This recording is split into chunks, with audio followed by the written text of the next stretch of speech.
This is CGTN, China Global Television Network.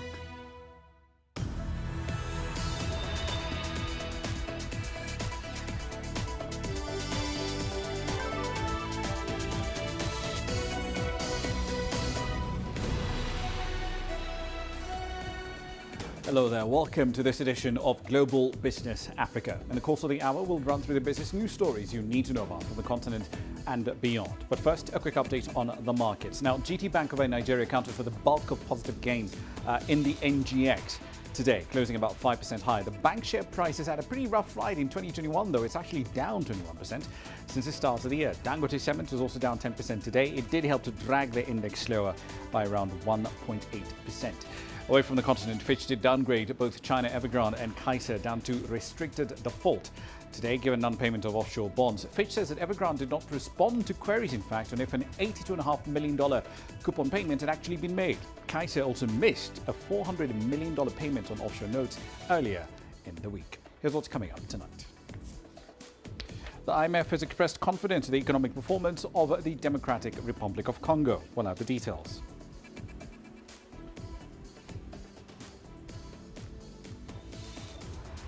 We'll explore why many young South Africans are being pushed out of the job market by the COVID-19 pandemic.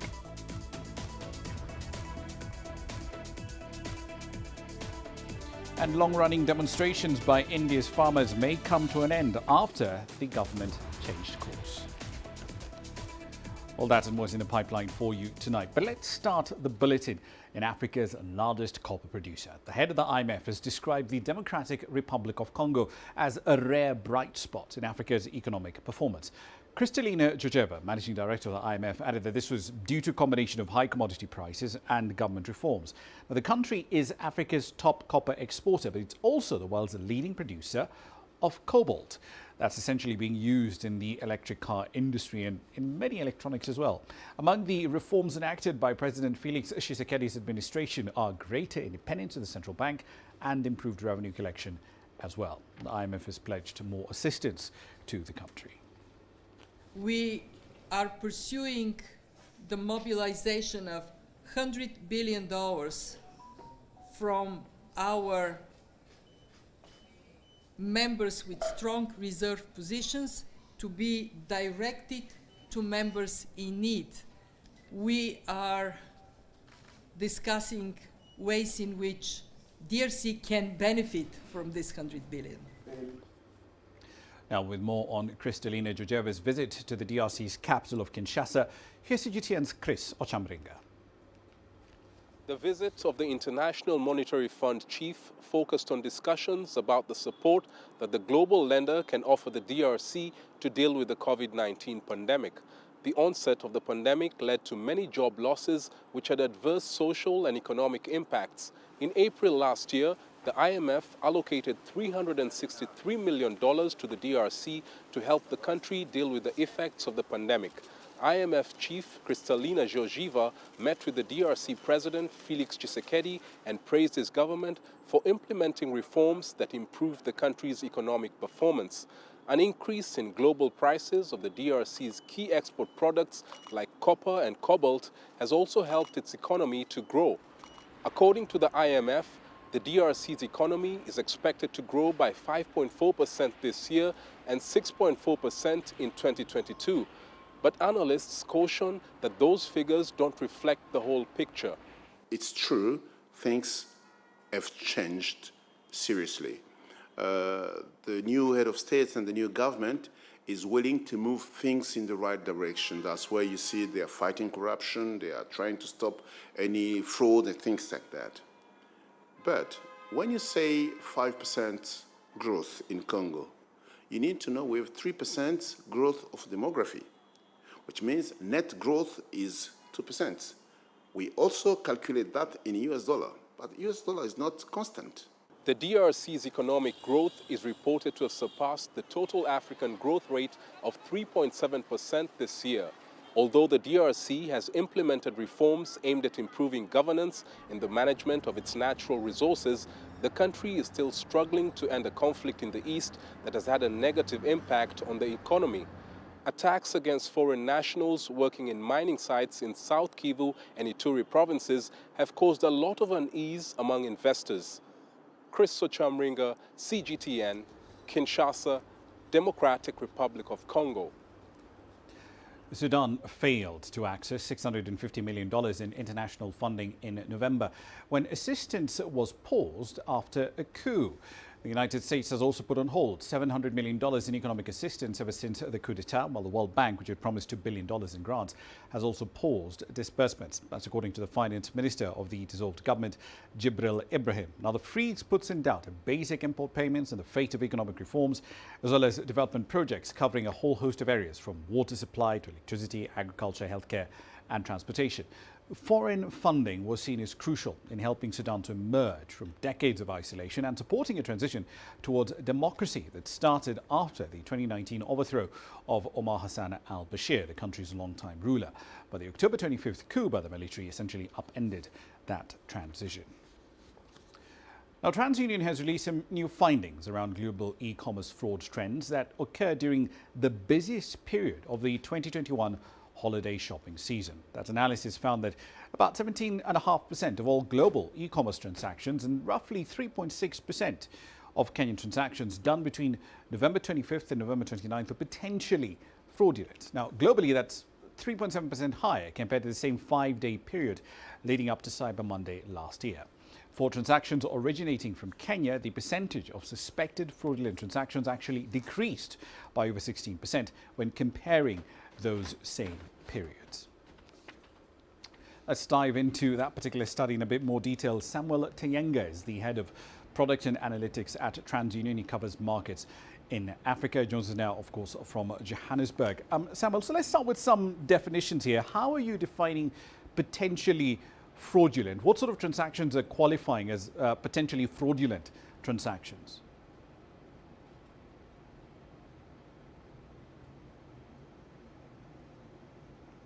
Samuel, if you can hear me, let's start with some transactions. How are you defining a potentially fraudulent transaction for the purpose of this study? All right, so it seems you're having problems with that particular link, so let's move on and try and clean that up. On to Egypt now. Non-oil commodity exports over there rose by 40% in the first 9 months of the year to a record $29.7 billion. Now, that's compared to $21.2 billion recorded in the same period in 2020. CGTN's Yasser Hakim reports on the measures that Egypt is taking to boost its exports. These numbers show a strong rebound after the fallout caused by the coronavirus pandemic. It is partly owed to the recovery in international trade and the strong infrastructure being established by the state to ease export of goods. The country has taken big strides in this domain with the new laws, regulations and facilities for exporters, and by upgrading various forms of transport and logistics. For example, upgrading roads, developing and modernizing the existing ports, and building new ports. The fast overhaul of ports, of shipping and uploading cargo and export services. This was all done in the best quality recently by the state. The government has also supported the industries amidst the pandemic, with emergency funds as well as wavering on taxes or debts and cutting on energy bills. This helps sustain production and increase exports. Amongst the fastest growing commodities during the first 9 months of 2021 were mineral oils, all forms of plastics, electrical appliances and furniture. Agricultural products remain a top exporter too. Exports have hit $30 billion, up from $21 billion year on year, but the government says it's targeting much more. The plan by the state had been for exports to increase from $25 billion, which has risen to $29 billion the last few days, and to reach the target of $100 billion. We are going ahead through Goso Company, which we established to set up in 16 countries worldwide. We will begin in China in January. The licenses have been issued to start there. We will also have 7 centers in Africa, as well as in North and South America, 3 offices in Europe, and 1 in India, Malaysia, and Dubai. But these plans could be hit by a couple of hiccups. The main challenge to export now is the supply chain disruption. The biggest issue is the lack of containers, therefore the sharp rise in freight and container costs. Egypt cannot solve this crisis because it's a global issue. I think 2022 will give us a clearer idea about this problem and the impact of the new virus variant, so we can determine how to solve this crisis.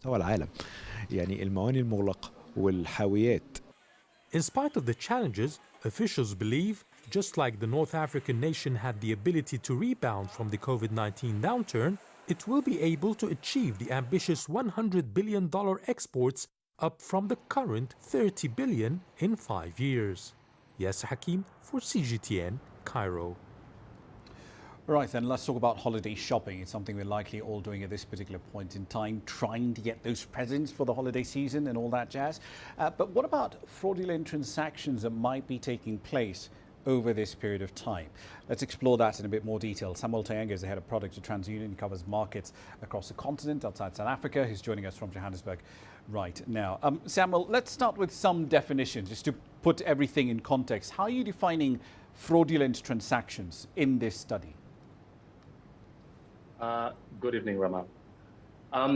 So the study has, helped us through an analysis of two components. So when we look at fraud, we look at the consumer. So do we know this consumer? Can we identify the consumer? What type of data do we have at our disposal to actually say this is a verified or an identified consumer that we're dealing with? The second part is what we consider as device reputation. The number of accounts per device. So has this device been flagged in any fraudulent activities across the continent? So with that, we've collected a lot of data points for us to actually arrive at the numbers that we have given out in this study. Just elaborate on that number of accounts per device line of argument. Why is that an important counter? For example, if I have, say, I don't know, a Facebook account and a Twitter account and a Gmail account on this particular tablet, how does that then help you determine whether or not my activity online is fraudulent or not? So we have a database across multiple continents at TransUnion that monitors devices throughout different industries, be it gaming, be it gambling, retail, healthcare, and financial services. And we draw out patterns using, our IP or intelligence as we monitor device, what we call device risk. And you will see that some of these devices, when fraudulents are trying to commit fraud, they tend to try all different permutations. They try to log into different accounts, trying different passwords, and we track all of that because we would have utilized our intelligence, to try and derive how that device is being used in a fraudulent activity. So they will try and attempt at various times to try and knock into a different account or try and knock into a different organization trying to commit any form of fraud possible. All right, so let me just give you a hypothetical scenario. So for example, if I'm using a device that has only one account on it, it's essentially looking like a sort of burner device, for lack of a better word. Yes. From your algorithm's perspective, that essentially would look like fishy activity.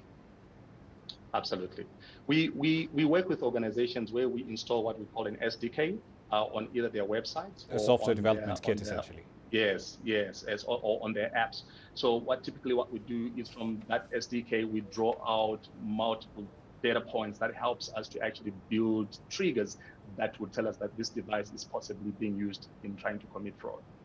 Okay, so how then do you balance, because of all this data points that you're essentially gathering across many different servers, many different individual touch points, how then do you also maintain or respect the legality of individuals, or rather, how do you respect data privacy laws in the continents, or rather in the countries in which those laws exist? Like in Kenya, for example, we've had a Data Protection Act since 2019. Yeah, so we work closely with the regulators. And we will never go to market and utilize any form of product or any form of a solution that has not been approved by the regulators. We are very much committed to protecting our consumers, and this is a key element because some of the consumers are themselves used their identities used in committing fraud. So the regulators are very much aware of how such solutions that we offer will help to solve a wide industry issue that we're currently facing in the continent. Okay, so one thing that stood out for me in the trends that you pointed out here was that the percentage of suspected fraud events coming from mobile phones, that's actually been in decline from 2019, 2020, 2021. But I look at the broader context of how online commerce has taken off during the pandemic. In South Africa, the value of online transactions more than doubled last year. In Kenya, we've seen e-commerce taking off as well. So that is an interesting set of trends. Online transactions have gone up, more than doubling in some cases, but the percentage of suspected fraudulent events has gone down. Why? So, Rama, you realize in the past, most organizations would typically just price fraud, right? But that has not really become cost effective over the long run. And most organizations are starting to value the use of fraud tools, fraud techniques, and data that they can actually, deploy in their businesses to start reducing fraud. Kenya is known for mobile money. We know Kenya as the homegrown of mobile money. Mobile penetration has been high over the past couple of years. And what we have started seeing is that the appreciation of fraud technique at acquisition by most organizations, be it in the financial space, is widely increased. There's a massive adoption of the use of fraud tools to try and mitigate and reduce fraud. So when you see and look at these numbers, it's predominantly because most organizations are starting to value the use of data. Can I verify and identify the consumer? And like the one I mentioned as well, device reputation. Do I know the device that is being used in this application, and has it been used in any suspicious fraud? So that has started to help us in seeing the numbers now coming down significantly. What's some of the more creative, and I use this word loosely here, but what are some of the more creative, outlandish efforts at fraud in commerce that you've come across as TransUnion? Look, fraudsters work in syndicates, right? You hear terms like hula hoop, you hear cross-border type of syndicates. They share a lot of IP, and especially when it comes to devices, and I keep going back to devices, a mobile phone can be stolen in Zambia and can be sold in Kenya and be used in committing fraud, because we like, I'll give an example. In South Africa, we have a database where we can whitelist and blacklist a mobile device. Once it's blacklisted, you cannot use it here, but it doesn't stop that mobile device being sold in Mozambique, for instance, or being sold in Zambia, and equally that device being now used to commit fraud. So we tend to monitor those and tend to see that fraudsters, they work in syndicates. They are not individuals. They communicate, they share a lot of IP, and whatever is working in one particular region, be rest assured that it will be deployed in another region. What is that hula hoop example that you're giving us? Walk us through that. How does that work? I'm not an expert in defining what that actually looks like, but it's a sharing of information between fraudsters in one part of country to another, using like it's predominantly used in stolen vehicles, right? Where they actually a car is predominantly insurance. A car is they falsify a claim, and an insurer end up paying an inflated claim when the car was not actually even in existence. So it's things like those that you tend to see when fraudsters are trying to commit fraud across the continent. Well, that's certainly a different application of that term. I haven't heard that one before. So one last question for you. Is it possible to put a dollar value on the actual or the suspected fraudulent transactions taking place in some of these markets, particularly Kenya and South Africa? Because these are fast-growing markets for e-commerce. We're seeing businesses being built either on the payment side or the retail side for e-commerce in South Africa and in Kenya as well. But what's the dollar value of the frauds that we're seeing there? Look, Ramah, I stand to be corrected, but it goes to millions of dollars, right? In South Africa, at one point, we did an evaluation of what potential fraud could be in market. It was just over R1 billion, which was close to $500,000. And this is only what is reported. Remember, you have suspicious fraud, reported and prosecuted fraud. So you cannot entirely get to the actual number. What we tend to do is to talk to a lot of organizations to start sharing some of this data so that we can, draw permutations and we can come to the actual number that is actually, affecting the industry at large. Indeed, we leave it there for the time being. Samuel Tayanga, head of product at TransUnion, educating us there on fraud and, of course, the hula hoop maneuver. It's an interesting one. I'm Samuel Tayanga there. Thank you. Time now for a run through some company headlines. All right, then let's start our company news run through the world of fintech. A startup called Quara, which is helping to turn traditional savings cooperatives into modern digital banks, has raised about $4 million in a seed round of funding. Now, Quara will use that cash to build a new bank app that will help individuals to sign up with a preferred credit unions to access various financial services. Credit union members will have access to instant loans and third-party services like insurance. The South African insurer Sanlam says its life and savings business paid more than $880 million in death claims in the first 10 months of this year alone. Now, the insurer just published its operating update. It says that most of these claims resulted from the third wave of COVID-19 infections, which peaked around July. The $880.7 million paid in the 10 months to the end of October represents an 88% increase compared to claims paid over the same period in 2020.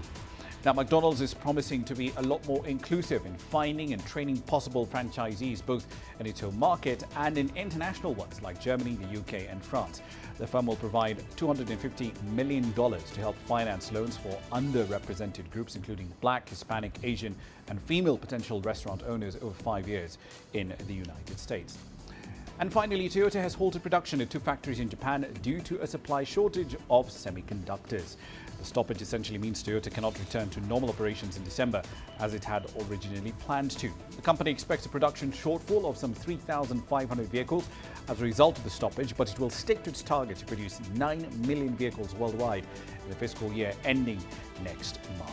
That's a run through your company headlines.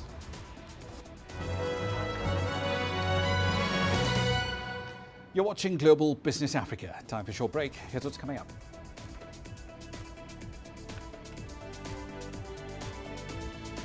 Many young South Africans have been pushed out of the job market by the COVID-19 pandemic. We'll explore what they're doing next. And a firm in Tanzania has rolled out a fleet of electric touring vehicles. The details coming up next. The world economy as we know it is about to change.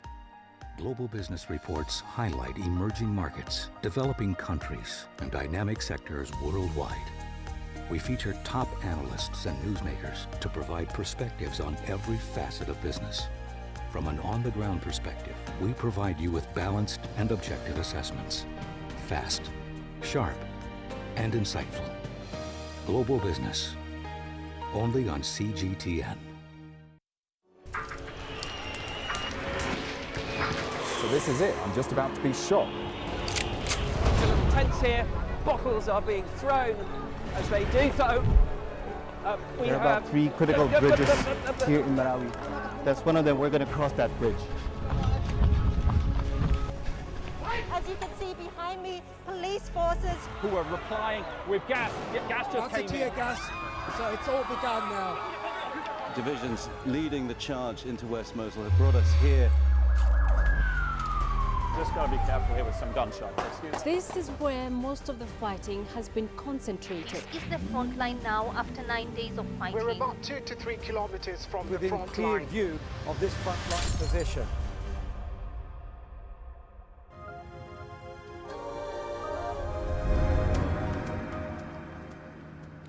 Welcome back to the program. Millennials in South Africa have been hit very hard by the financial fallout from the COVID-19 pandemic. According to Alexander Forbes, young people between the ages of 25 and 40 have either lost jobs or depleted their savings in order to survive repeated pandemic restrictions. And saving for retirement now has become a lot harder, and it's actually moved down the list of priorities. CGTN's Julie Shire caught up with a few millennials. Tulendema and Mbogeni Masondo poured all their money into their Sobe business just months before the COVID-19 pandemic hit. We self-funded the company, so everything that we sell, we're actually living off of the sales that we're making. We're not at the point where we actually have profit saved, because we're always finding ourselves having to buy stock, having to pay for this, having to grow what we have. So we were actually on zero. The couple acted quickly, getting an investor and taking their business online. But they're still a long way off before becoming financially secure. We've talked about investing, especially in different businesses that actually have more sustainability. But we are so scared right now to take what we have and invest it into something, because we're just so scared of the risk, and now we have a baby, so we have a lot to consider. Tennis coach Carla Farina, however, managed to stretch her savings through the hard lockdown. Her business bounced back quickly, but cancellations came rolling in when infections surged. With this last wave, I've been affected quite badly. I think it's because of how spreadable it is. I think that's made a huge impact on people catching COVID and being exposed to COVID. A lot more kids have been testing positive than before, and my base of my work are the kids. Farina's been coaching since she was 15 and has always made saving a priority. I can't let my retirement savings drop. That's non-negotiable. So, you know, the savings that I dip into will go towards, that's more my short-term savings, which will actually be used to cover those longer-term savings. So things like my investments, my shares and my retirement, I've got to find a way to keep those going. It's been a tough period for most South Africans, but skilled young people recover a lot quicker. I think because they are brought up and were educated to be more creative in terms of digital focus and multi-income stream generation, a lot of millennials will find that they are in a better shape financially than the more established older generations. I think once things do start improving and the economy starts to pick up, a lot of people will be saving much more than they were prior to the pandemic. Saving rates in South Africa were dismally low long before COVID-19 arrived. The pandemic has, however, highlighted the value of emergency reserves and the need for long-term savings and retirement planning. Julie Shire, CGTN, Cape Town, South Africa. Still in South Africa, the country's popular attractions are seeing very little traffic due to the recent discovery of the Omicron variant of COVID. In 2019 and 2020, the UK, Germany and the US were South Africa's top 3 sources of foreign tourist traffic and spending. But the recent lockdowns and travel restrictions have seen tourist traffic from these countries and a whole host of others like Australia and France essentially drop by double-digit figures. Here are the details. Rushdie Harper's tour company in Cape Town was just starting to recover from a disastrous COVID-19 lockdown that had forced him to sell his house just to keep the business going. Then the Omicron variant of the coronavirus struck. 50% of our bookings actually were cancelled for December alone. And at the moment for January is about 40% that have been cancelled. So in terms of giving you figures, that would turn up to, as a small business like ours, we're a very small business, that's probably about R1 million worth of business that has been lost. Until then, Harper's Wow Travel and Tours, for which foreigners make up 80% of business, had been looking forward to a bumper Christmas season when travelers from a cold northern hemisphere, mostly Britain, the United States and Germany, typically head south for the sun. But Omicron's sudden emergence last month prompted the imposition of international travel curbs on Southern Africa. When we did a SNAP survey from the tour operators, it was about R1 billion worth of cancellation. That was on just SNAP survey. It could be more. That doesn't include airlines cancellations. That doesn't include the expenditure that the tourists were going to spend at restaurants or at courier shops, for transport, and many other things that they could have done on top of what they already had booked. So in other words, it could easily be a $3 billion worth of cancellation that we've just seen. A succession of tough lockdown restrictions has hammered a local tourism sector dependent on foreign tourists as businesses close their doors and shed thousands of hospitality jobs. Now, travel restrictions imposed by the European Union, Britain and the United States because of Omicron have seen the region's 3 biggest markets cut off. We need inbound tourism. We do have a market for domestic tourism, but it is not as viable economically as much as the international travelers because it's about the spending power. Total foreign arrivals slumped by 71% to less than 5 million in 2020 from just over 15.8 million in 2019. Abundant wildlife, Stunning scenery and renowned vineyards have made South Africa one of the world's big long-haul travel destinations, establishing tourism as a pillar of the economy. Alexandria Majala for CGTN. Let's head over now to Ethiopia. The country's finance minister says that the country's economy has proven to be resilient despite the combined challenges of COVID-19 and the ongoing civil war. He says the international community, in his view, needs to reconsider its stance on Ethiopia after calls by various nations for their citizens to leave the country as the fighting intensifies. Dr. Yop, thank you so much on behalf of CGTN for joining us for this important interview. Now, the current war in the north, coupled with the COVID-19 pandemic and other issues, have challenged the Ethiopian economy. But how is the country's economy at the moment surviving despite the challenge that I was mentioning about? Well, I get that question a lot. I think rightly everyone is concerned about the state of the Ethiopian economy. I think to our pleasant surprise, the Ethiopian economy has proven to be very, very resilient.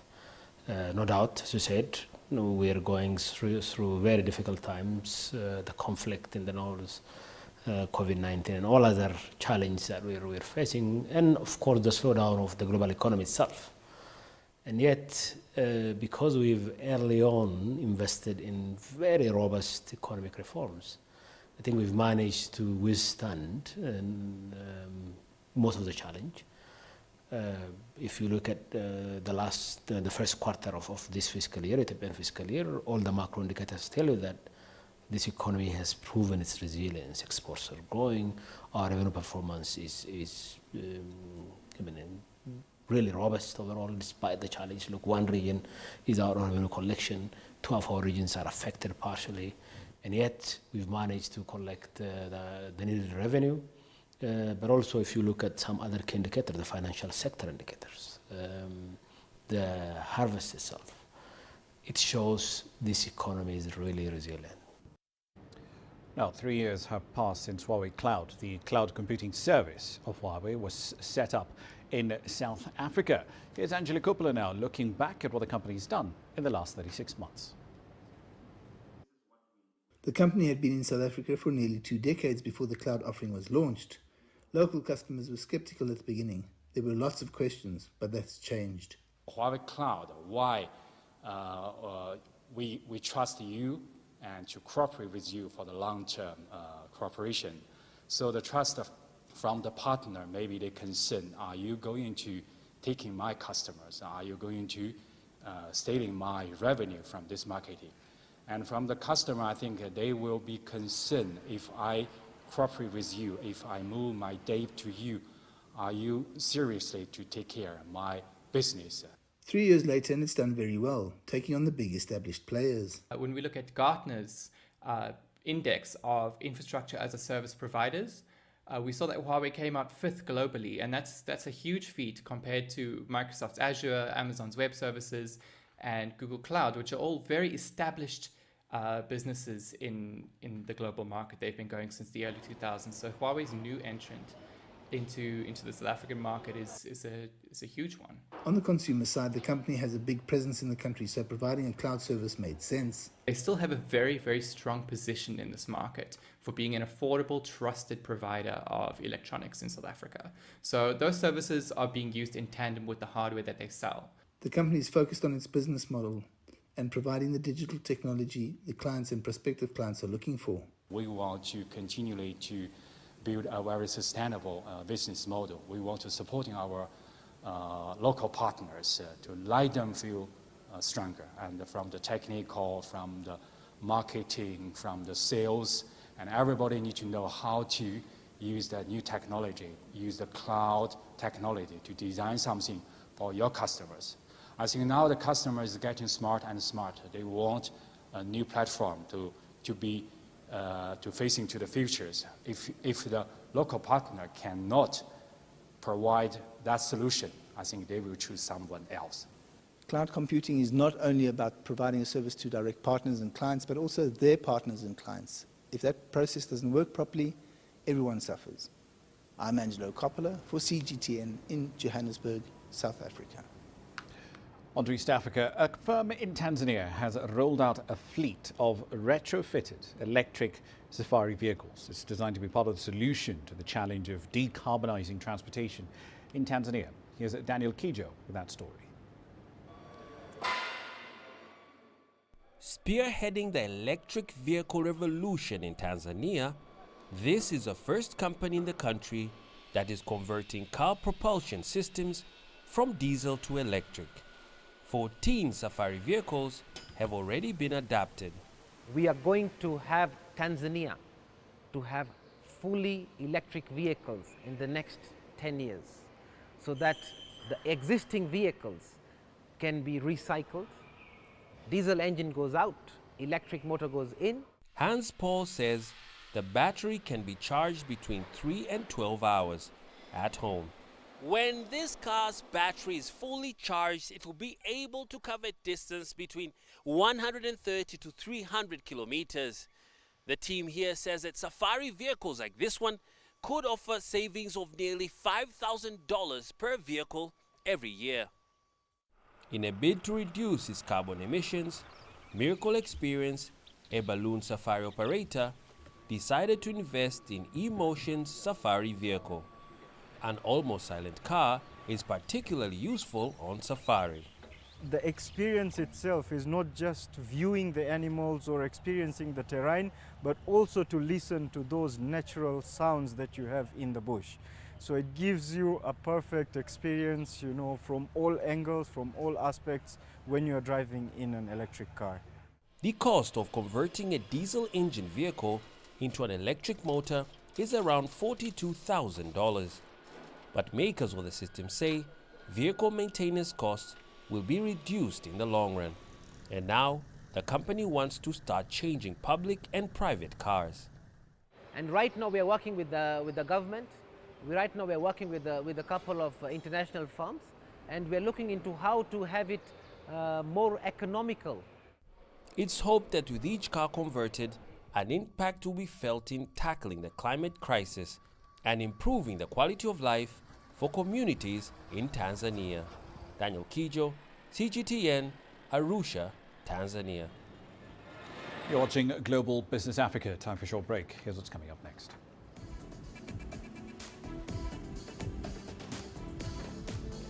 Long-running demonstrations by Indian farmers come to an end after a government compromise.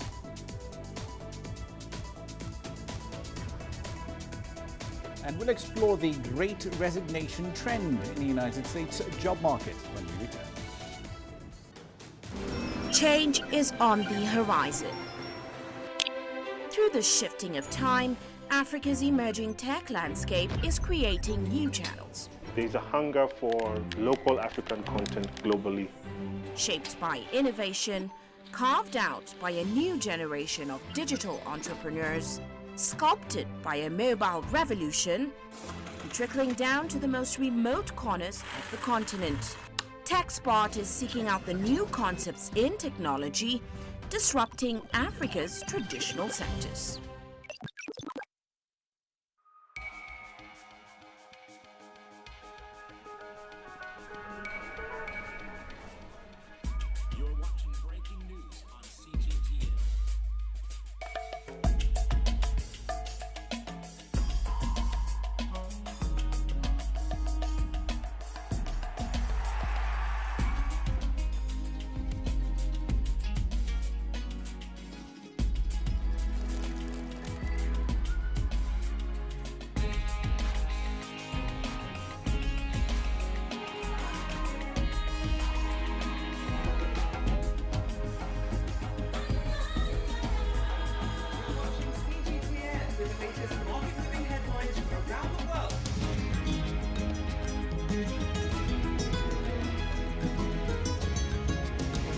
Welcome to the world today on CGTN. Business in Africa is at the crossroads. We celebrate those who are adopting and thriving despite the challenges, from grassroots to big businesses. Global Business takes you along for the ride as we track The Making of a Giant. Only on CGTN.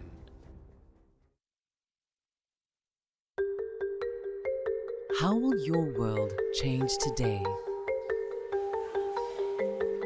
What happens here? What happens there? Or what you make happen for yourself? If it matters to you, it matters to us too. Your stories are the stories that need to be told. Africa Live. Find your voice.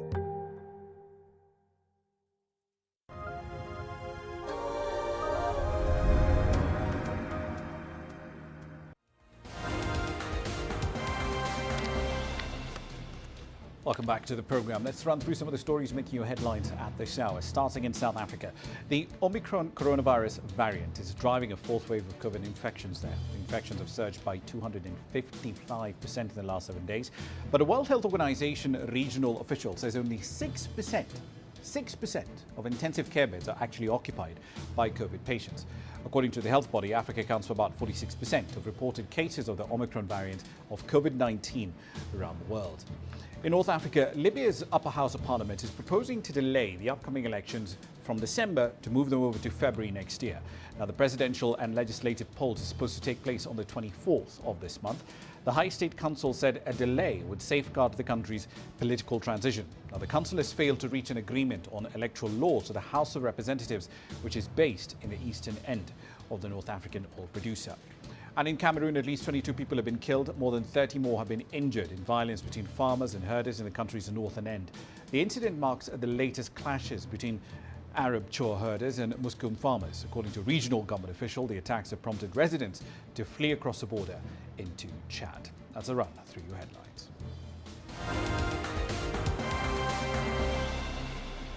Let's head over to India now. The Indian farm union leaders say they will end a year of protests after the government agreed to repeal 3 controversial farm laws.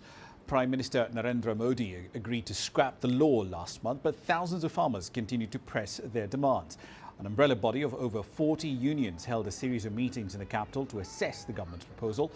A victory march is scheduled to take place tomorrow.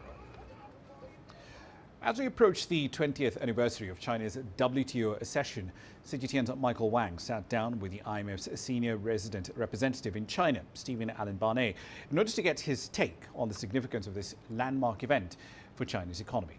He started by talking about how China contributed to global growth after joining the WTO. Yeah, if we look since 2001, China really has had remarkable economic development. In those 20 years, growth has averaged over 8.5%. As a result of that rapid growth, by our math, China is now the world's largest economy. And this is using purchasing power parity weights. It's about 18% of global GDP. And of course, with that rapid growth, we also saw the eradication of poverty, of extreme poverty, and significant increases in people's living standards. So I like to look, when China joined the WTO, the income per person was about 10% of that in advanced economies. If you look now, it's around 1/3. So that just shows you the remarkable growth. And how much has China contributed to global growth? If you kind of kick out these pandemic years and look just before that, China on average was contributing about 1/3 of global growth. And when China joins the WTO, a lot of people may think it's just about exports, but opening up China's economy, that provides opportunities for businesses all around the world. So talk to us about how you see the market opportunities here in China provided for businesses from all around the world after joining. It's a great point. If we look recently, China last year imported around $2 trillion US, and this is a big opportunity. And again, if we look since China joined the WTO in 2001, China's also had the fastest real growth in household income. Sorry, not income, consumption.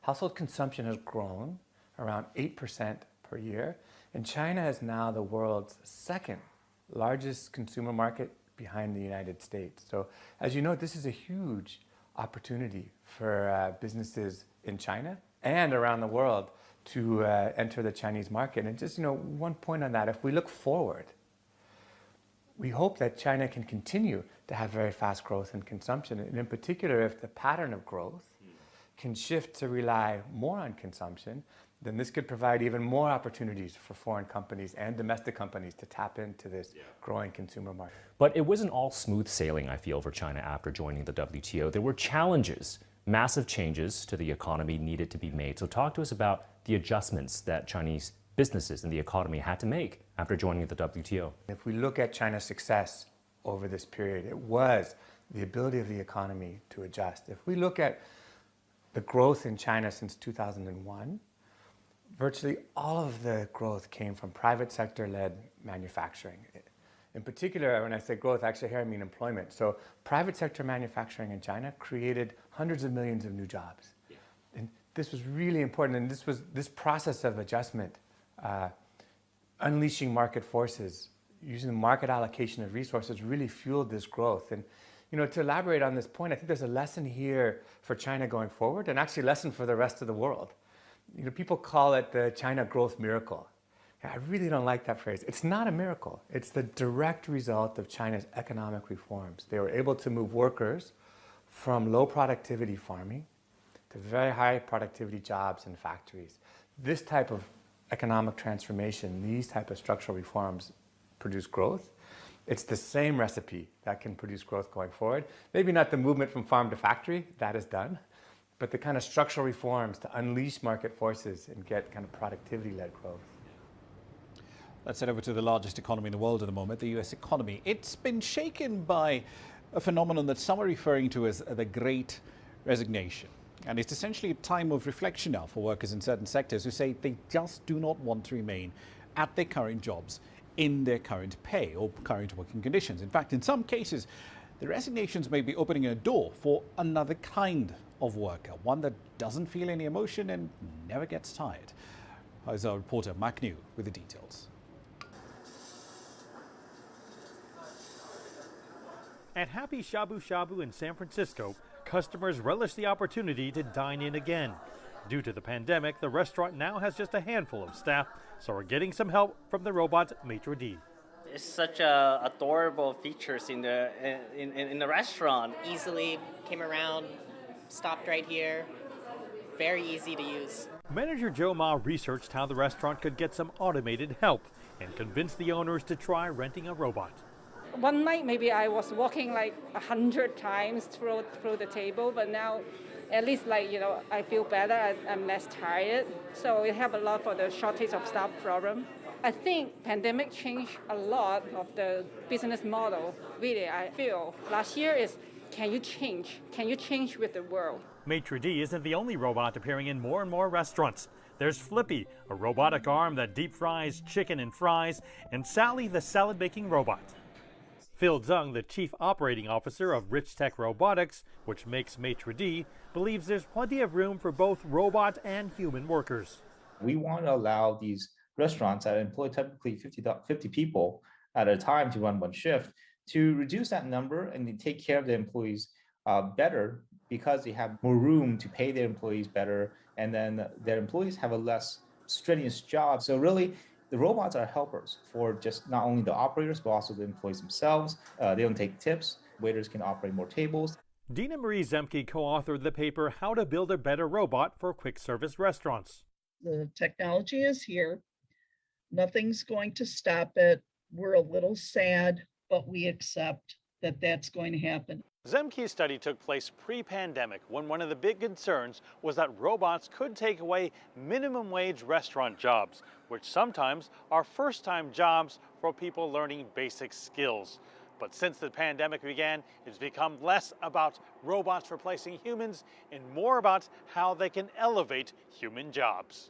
The employees who will be still employed will need to have a higher set of technical skills. So they'll need to be able to interact with the guest, and then they'll also need to be able to interact with the robotic technology. If you've got more skilled employees, they're probably going to be paid more.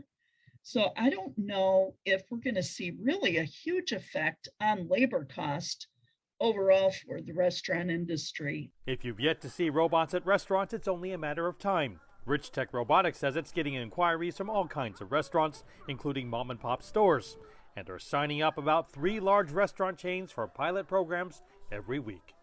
Mark New, CGTN, San Francisco.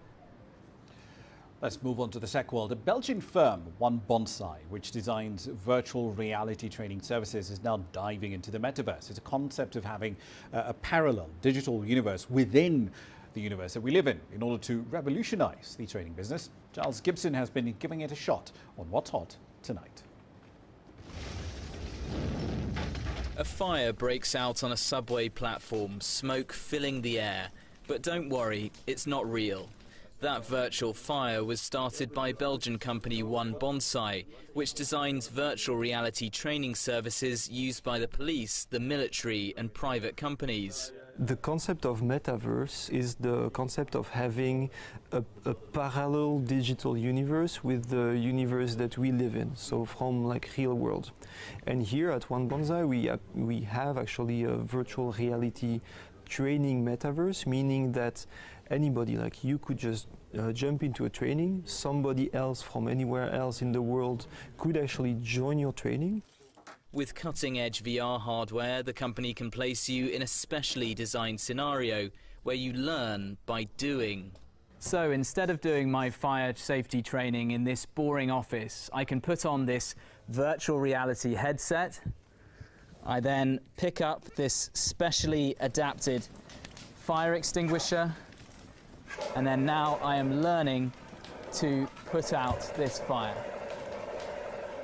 After rebranding its parent company as Meta, Facebook announced plans to create 3D spaces for business meetings, games, or just hanging out with friends. However, as the tech giant battles yet another scandal, there are concerns that its plans for the metaverse could give Facebook even more control over how we use the internet. A former Facebook employee who leaked thousands of internal documents to US media and regulators addressed the European Parliament earlier this month. My name is Frances Haugen. I used to work at Facebook and joined the company because I believe Facebook has the potential to bring out the best in us. But I am here today because I believe that Facebook's products harm children, stoke division, weaken our democracy, and much more.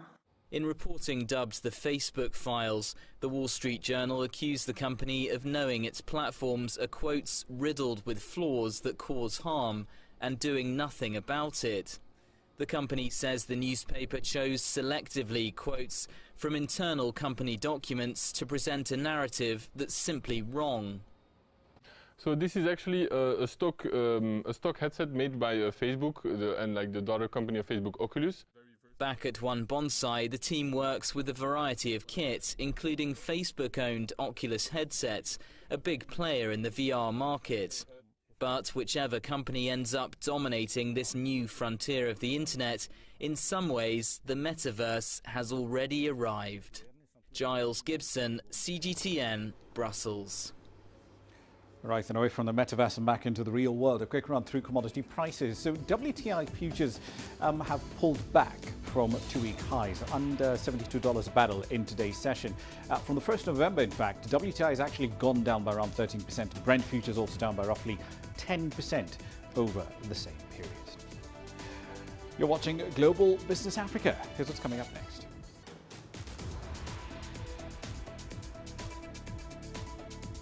We'll tell you why giant snails are in high demand in Nigeria when we return.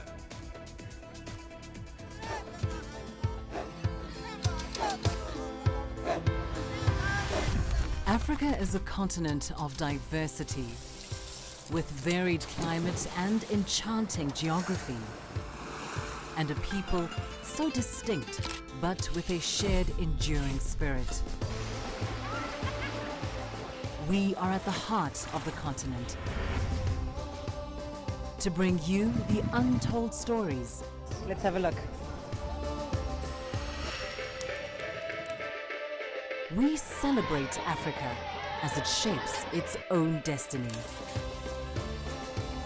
Aden, Djibouti, Tunis, Cairo, Juba, Johannesburg, Ethiopia, Tanzania. Africa Live. Find your voice.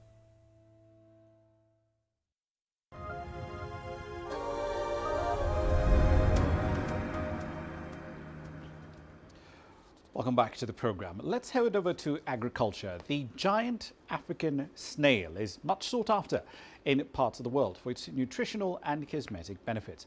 In fact, in Nigeria, some entrepreneurs have now found opportunities by selling these mollusks, which are said to be low in cholesterol and pretty high in protein.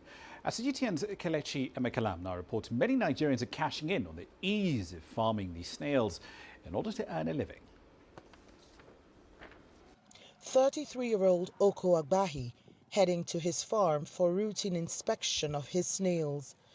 In his 10 years as a heliculturist, Oko has groomed over 20,000 snails on his farm. Over the years, he's grown a full-blown value chain of snail farming, including exports, feed production, and consulting. The beautiful thing about heliculture and snail farming is that the demand by far exceeds supply. That's why we go into a lot of trainings and consultings to get as many people as possible on board. For many years, Nigeria's appetite for snails has been served through traditional means of handpicking from the bushes. But as the demand for this nutrient-packed protein continues to rise, more people are going into snail farming to cash in on the gains. It's one of the cheapest and most cost-effective livestock farming, yet with high profits. For the average snail farmer that starts with maybe 100 snails, in 12 to 18 months, you might have more than 10 times the capacity of the initial stock you started with. So profitability is very encouraging as long as management practices are top-notch. Apart from creating employment and earning opportunities for many, snail farming is helping to grow Nigeria's economy.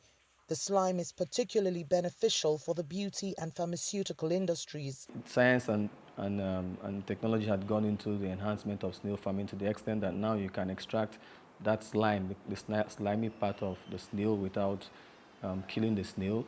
And that slimy part of the snail is a huge product used for pharmaceutical and cosmetic products. So, going beyond table for food and looking at the other value chain and byproducts of snail is where the real wealth creation in snail farming is found.